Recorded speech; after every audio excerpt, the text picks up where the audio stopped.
Counted cross-stitch is probably the most popular form of hand needlework. Cross-stitch transfers a design from a pattern onto even weave fabric.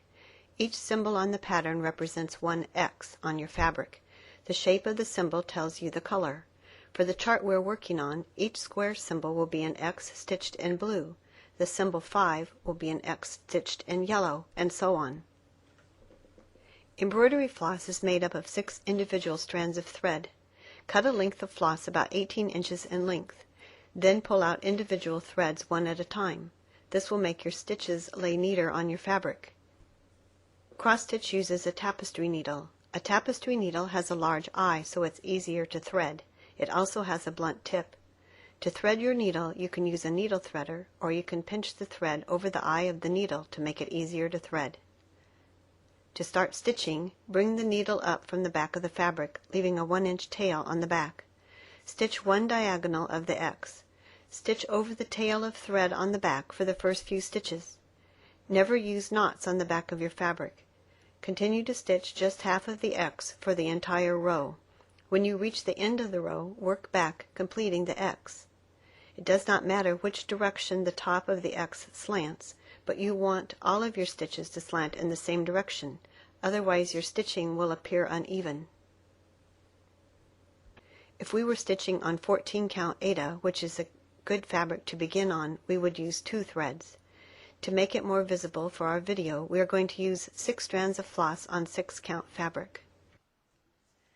The count of the fabric simply means how many stitches there are in 1 inch. Our website has a cross-stitch calculator that will help you determine the number of threads to stitch with and the size of the tapestry needle to use. The store where you purchase your materials will also be happy to help you with this.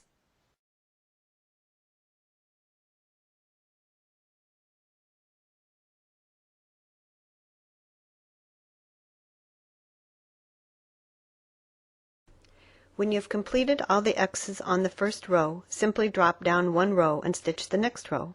Again, just stitch 1/2 of the X for each stitch on the row, then complete the X on your way back. When you've completed an area or have run out of thread, you will need to end off. Turn your piece over and run the needle under 4 or 5 stitches and trim the tail. You never use knots on the back of your stitching. Your stitches will be more even if you use some type of hoop or frame to hold your fabric. We are using a Q-snap frame, but you can also use a scroll frame or a plastic embroidery hoop. You will find it is easier to stitch the rows from the top to bottom. Sometimes when you move to a different color or area, you will need to count to find where to start stitching. This is easy to do. Start stitching the new area the same as before.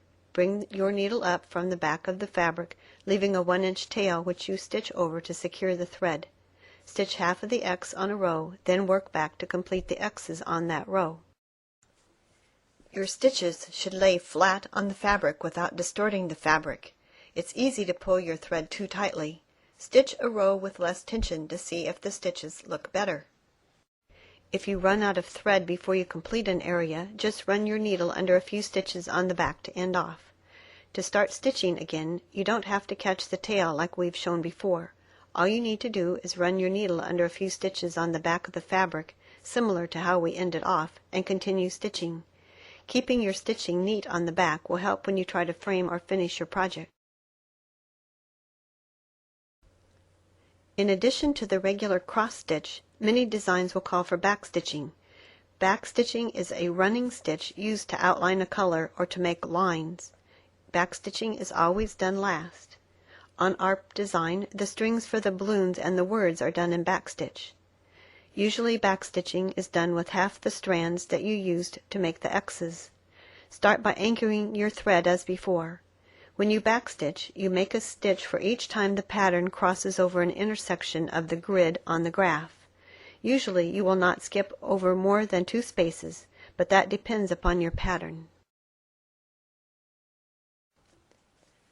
I hope you found this video helpful. A printed version of this lesson is available on our website.